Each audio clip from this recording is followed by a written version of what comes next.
Hi, today we are going to look into the quarterly results announced by Asian Paints. So, Asian Paints is the largest paint company in India.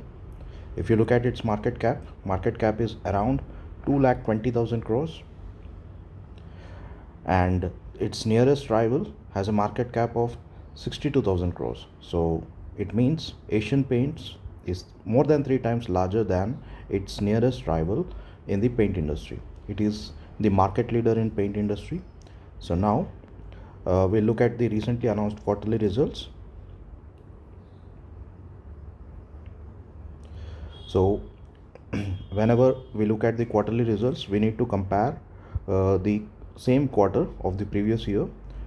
So we'll compare March 2024 versus March 2025 quarter. Now if you look at the sales, earlier the sales was around the figure 8,731 crores, and in this quarter it was 8,359 crores. So there is a reduction in sales. So first point that needs to be noted is reduction in sales. Now let us look at the OPM operating profit margin. It has reduced from 19% to 17%. Again there is reduction in OPM.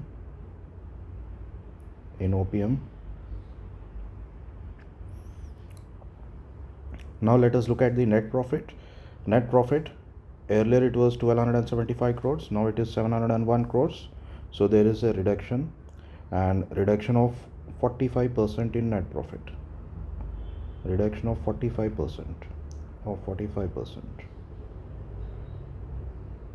in net profit. Now these are the figures that you can infer from the quarterly statements just by looking at it. But however, whenever you analyze the quarterly results, you need to analyze it critically and you need to cover all the aspects. So now let us look at the tax. If you see here, Asian Paints was typically deducting 25% or around on an average 25% tax on the PBT, but however in this quarter they have deducted 31%.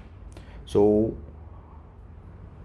the PBT is 1022 crores. So they have deducted 31%, but however we need to look at it on an average basis. So the the tax that they usually deduct would be around 25%. So we'll need to consider this aspect also.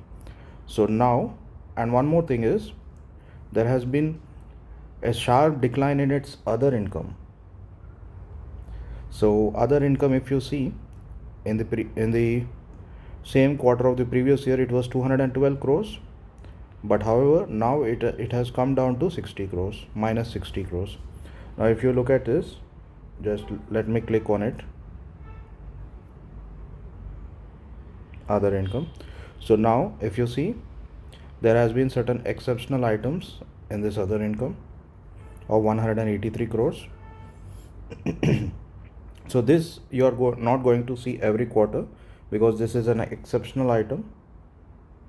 They have booked some loss of 183 crores, and the other income has been at around 123 crores. So if you want to analyze this company, you need to take the PBT of 1022 crores. So every year you are not going to get this 183, every quarter you are not going to get this 183 crores of loss. So you need to add back this 183.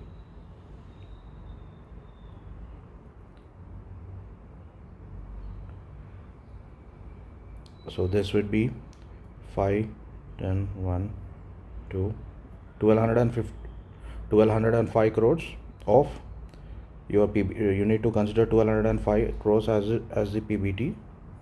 And one more important aspect is, there has been an increase in your depreciation. That is purely because of the capex which the company is being doing. You can refer the balance sheet for it in order to get the figures of capex. And now One more important point is,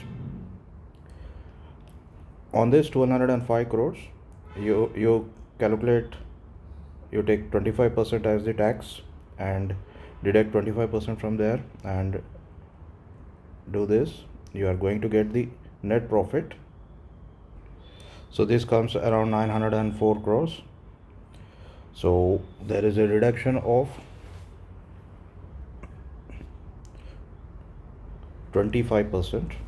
So from 1275, the net profit has been reduced to 904 crores. That can be attributed